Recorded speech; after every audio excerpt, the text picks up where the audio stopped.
सबको जय मसीह खुदावंद यीशु के पवित्र नाम में। आइए हम खुदावंद के पवित्र कलाम को सुने ताकि हम उसके परमेश्वर की ओर बढ़ते चलें। परमेश्वर के कलाम को सुनने के कारण हर एक इंसान का जीवन चेंज होता है, बदलाव होता है। और इस वीडियो के माध्यम से हम सीखेंगे कि यीशु मसीह क्यों आया और इंसान पापी क्यों हुआ, किस कारण से इंसान पापी हुआ। आइए इस वीडियो को आप सुने और दूसरों को भी सुनाएं। जो आप सीखें हमें कमेंट में बताएं और इस वीडियो को पूरा ज़रूर सुनें।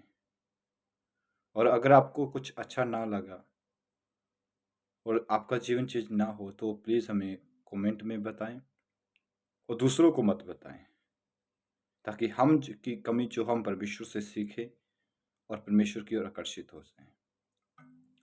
उत्पत्ति 3 अध्याय में मनुष्य का पापी होने का वर्णन है। परमेश्वर हम सभी से बहुत प्यार करता है। वो हमें कलाम दे के, आज्ञा दे के हमें बचाता है। अगर हम परमेश्वर के कलाम को, आज्ञाओं को एक बोझ समझेंगे कि ये हमसे नहीं होती हैं, तो हम कभी भी सीख नहीं पाएंगे, परमेश्वर के प्यार को समझ नहीं पाएंगे।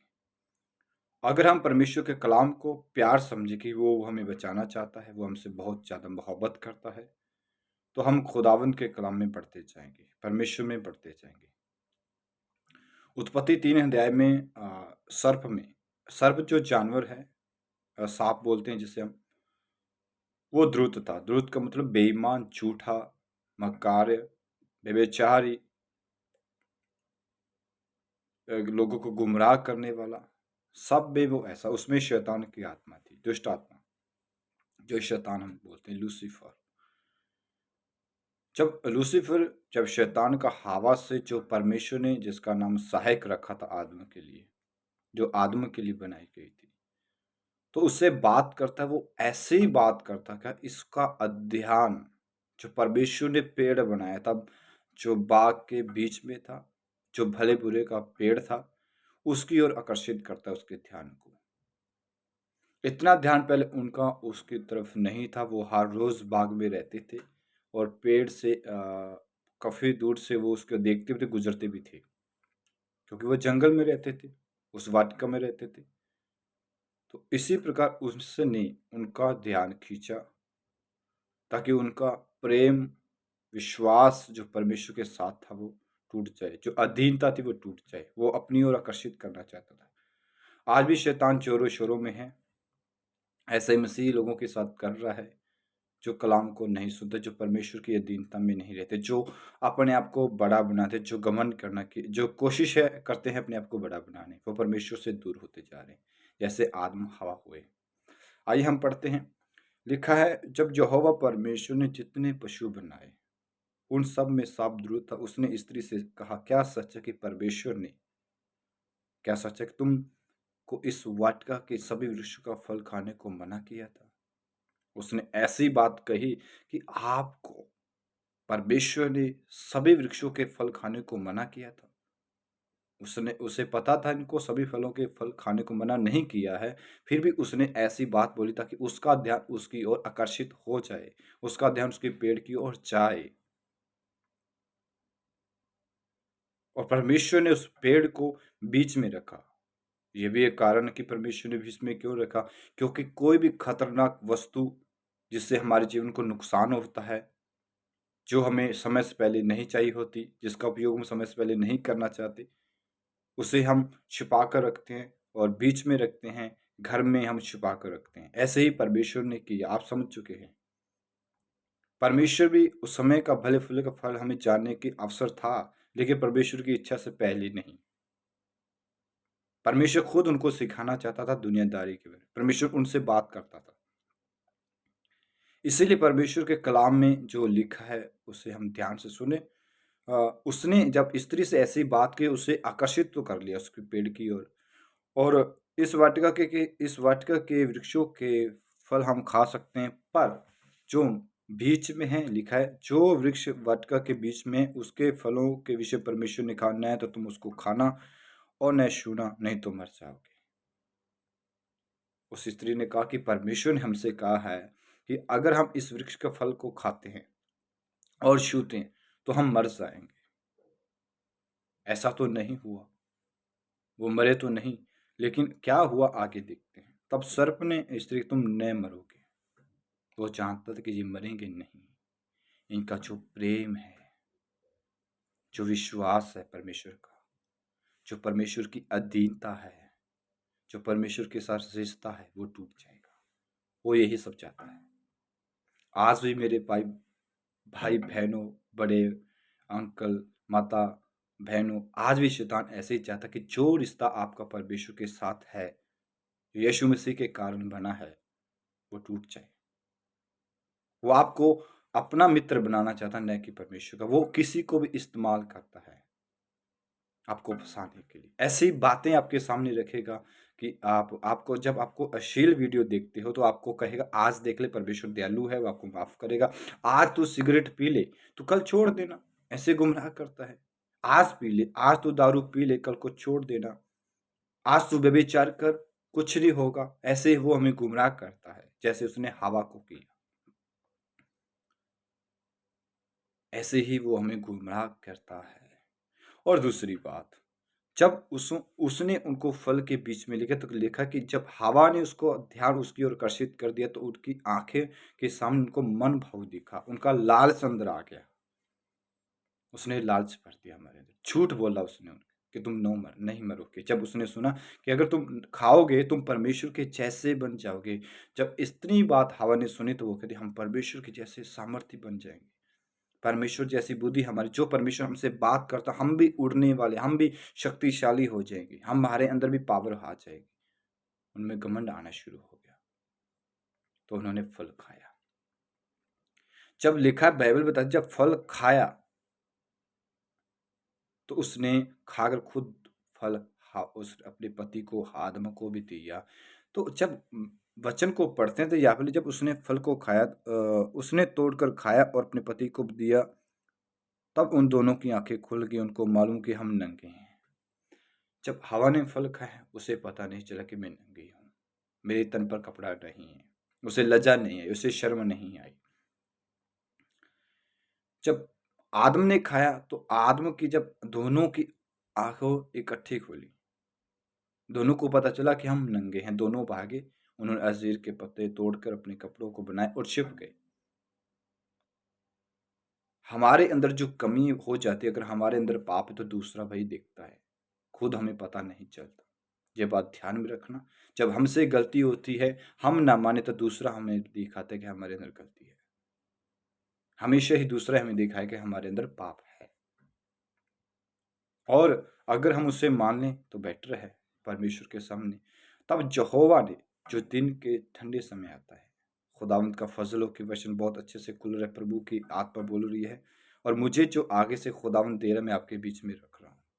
मैं सेत मित बांटूंगा, खुदावंद जो मुझे देता है। तब यहोवा परमेश्वर जो दिन के ठंडे समय हर रोज परमेश्वर को मिलने आता था। परमेश्वर का बहुत प्यार था। परमेश्वर ने हाथों से रचा तो दोनों जोड़े को। परमेश्वर हर रोज प्यार से मिलता था। अर्श की बातें, दाऊद कहते हैं मुझे तू अर्श की बातें सिखा। दाऊद को पता परमेश्वर आदम के साथ, हवा के साथ अर्श की खुशी की बातें करता था, स्वर्ग की बातें करता था उनके साथ। यही बातें शैतान को ना भाई। आप पढ़ेंगे भजन संहिता 51 जबूर में, जब पढ़ोगे उसमें लिखा कि हे परमेश्वर अर्श की आनंद बातें मुझे सिखा। वो कौन सी बातें, वो यहाँ पे लिखी हैं। जब परमेश्वर आदम और हवा से मिलता था, क्या प्यार होगा उनका। यही बात शैतान को ना भाई। तब परमेश्वर जब उनको मिलता, परमेश्वर का हे आदम, तब आदम आंसर देता है कि मैं तेरा भारी शब्द सुनकर डर गया। काश वो डर पहले होता उनके अंदर, जो जब उन्होंने फल खाया। 9 में लिखा, तब यहोवा ने पुकारकर आदम से कहा तू कहाँ है। उसने कहा मैं तेरा शब्द बारी में सुनकर डर गया, क्योंकि मैं नंगा था इसलिए मैं छिप गया। इसलिए किसने तुझे जताया कि तू नंगा है। जिस वृक्ष का फल खाने को मैंने मना किया था, क्या तूने उसका फल खाया। आदम ने कहा यस। आदम ने कहा जिस स्त्री को तूने मुझे दिया उसी ने मुझे वृक्ष का फल खाने को दिया। परमेश्वर ने कहा कि किसने कहा कि तू नंगा है। परमेश्वर को पता था, परमेश्वर जानना चाहता, परमेश्वर चाहता कि अपना गुनाह कबूल करे ये, लेकिन उसने उल्टा ही आंसर दिया। परमेश्वर ने कहा कि तूने उसका फल खाया? उसने कहा नहीं, मुझे जिस इसी को तूने दिया है उसी ने मुझे फल खिलाया। हमेशा ही ऐसे ही होता है, आज भी ऐसे ही होता है। जब कोई हमारे घर में हमसे नुकसान हो जाता है तो हम दूसरे का नाम लाते हैं, अपना नाम उससे छुपा देते हैं। जब कोई भी जैसे स्कूल में एक ही परिवार के 2 बच्चे पढ़ते हों और उनका खर्चा ज़्यादा हो, माँ बाप उस पर खर्चा करता, तो एक से पूछे कि तू फेल हो गया, वो पता क्या है कि नहीं, ये भी फेल हुआ है। ऐसा ही होता है। जब पत्नी पति का झगड़ा हो, दूसरा पूछे कि झगड़ा क्यों, उसने कहा इसने ये कह दिया मुझे शब्द, उसने ये कह दिया शब्द। हम दूसरों पर दोष लगाते, खुद पर नहीं देखते, खुद के गुनाह कबूल कभी भी नहीं करते हम। उसी प्रकार आदम ने किया। परमेश्वर से कहा कि तूने जो स्त्री मुझे दी है, वाह रे आदम। आदम ने ही परमेश्वर पर दोष लगा कि मैंने तुझसे थोड़ा मांगी, तूने थी तो उसी ने मुझे फल खिलाया। कसूरवर पहले तू है कि जो मुझे स्त्री दी, कि जो मैंने फल खिलाया मुझे। तो स्त्री से पूछा कि तुझे किसने खाया? कहा, उसने कहा मैं सांप के बहकावे में आई। वो भी सांप पर दोष लगा रही, खुद के गुनाह दोनों ने कबूल किया। देखो, जब उन्होंने फल खाया तो एक दूसरे के ही दुश्मन हो गए। देखा कि एक दूसरे पर दोष लगा रहे। आदम जिस पर पत्नी हवा जिस पर पहले विश्वास था, प्यार था, वो ही अब उस पर दोष लगा रहे। जब हम गुनाह करते हैं तो हम एक दूसरे के हत्यारे हो जाते हैं, ये बात जान लो। जब हम परमेश्वर से दूर होते हैं और उसके विरुद्ध पाप करते हैं, व्यभिचार करते हैं, जब हम व्यभिचार करते हैं तो हम उस परिवार के तो दुश्मन है ही, अपने माँ बाप के भी बन जाते हैं। हमारा विश्वासघात वो करते हैं। हम परमेश्वर के बैरी तो हैं, हम सबके बैरी हो जाते हैं। ये बात ध्यान में रखना। जब सर्व से पूछा कि तूने ये किया, तब परमेश्वर ने भविष्यवाणी की कि अब से लेकर जो इस स्त्री का वंश उत्पन्न होगा, तेरे बीच में बैर होगा, दोनों के बीच में। तू पेट के बल चल, तू मिट्टी चाटा करेगा। हम किस चीज के बने? हम मिट्टी के बने हैं। लिखा है, वचन बोलता है तू मिट्टी है और मिट्टी मिल जाएगा। यस, आदम मिट्टी से बनाएगा, हवा मिट्टी से बनी, सब मिट्टी से बने हैं। कोई मिट्टी के बिना उत्पन्न नहीं हुआ इंसान। आखिर हम राख हो जाते हैं, जब मर जाते हैं तो मिट्टी हो जाती है। सांप मिट्टी चाटता है, वो हमें ही कोशिश करता है डसने की। आपने सुनी होगी, जो सांप को दूध पिलाए उसी को काटे। यस, ऐसा ही है। वो हमारा आज भी दुश्मन है। वो आज हम उसके बैरी, वो हमारा बैरी है। जब हम मसीह में आते तो हम उसके बैरी होते हैं। आज भी जब हमें कोई सांप दिखता है तो हम उसके जो सिर है उसे खोलते हैं, उसे मारते हैं। उसके जो बोल देते हैं हड्डी, जो लक की हड्डी, बैक साइड की लक बोलते हैं जिसे हम, उसकी हड्डी को तोड़ देते हैं। हम उसके बैरी हैं। ऐसे ही परमेश्वर ने कहा। लिखा है 15 में, और मैं तेरे और इस स्त्री के बीच में, तेरे वंश और इसके वंश के बीच में बैर उत्पन्न करूंगा। वह तेरे सिर को कुचलेगा और तू उसकी एड़ी को डसेगा। यस, ऐसा ही है भाई। खुदावंद ने उस समय कहती थी भविष्यवाणी। और आगे देखिए, स्त्री से कहा, तू पीड़ा से गर्भवती होकर दुख को बहुत बढ़ाएगी, तू पीड़ित होकर बालक को उत्पन्न करेगी। यस, उसको श्राप मिला है उस समय कि वो जब तक उसके दर्द ना हो, पीड़ा ना हो, तो वो बच्चे को उत्पन्न नहीं कर सकती, जन्म नहीं दे सकती। ऐसा ही हो रहा है आज भी। और आदम से कहा, जो तूने अपनी पत्नी की बात सुनी। हम अगर किसी की बात सुनते तो उसकी सजा देखो। जिस वृक्ष के फल के विषय मैंने तुझे आज्ञा दी और तूने खाया, और तूने खाया, इसलिए भूमि तेरे कारण श्रापित है। हमारे कारण भूमि श्रापित है और हमारा पसीना बहाकर उस भूमि में फल देती है।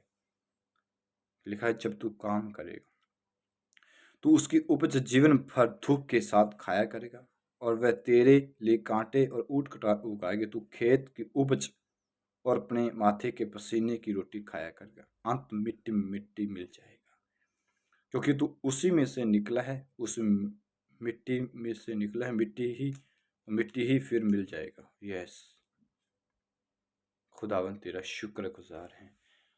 जो रिश्ता अब आती है खुदावन ने बैर किया, वो है यीशु मसीह जो शैतान को कुचलने वाला है। परमेश्वर चाहता है कि जिस पाप के कारण परमेश्वर से जो इंसान की दूरी हुई, ठीक है, मिलाप वाले तंबू में परमेश्वर मिलता था क्योंकि पर्दा था, पर्दे के पीछे खुदावन ने जो सृष्टि बनी जिससे प्यार करता था, यीशु मसीह जो इंसान को बनाया वो आज भी प्यार करता है। उसने अपने आप को दिया, उसने हमारे लिए पापी हुआ, यीशु मसीह क्रूस पर हमारे लिए सजा सही, जिसके बोलने में उसकी बातचीत में कोई छल नहीं था, चहूना कहता, वो हमारे लिए सताया गया। यीशु इसलिए कि जो प्रेम परमेश्वर के साथ जो टूटा था उसको दोबारा से मिलाप करे, दोबारा से यीशु के कारण वो जुड़े परमेश्वर के साथ। इसलिए प्यारे यीशु मसीह आया था, क्योंकि हम परमेश्वर के साथ मिल पाए।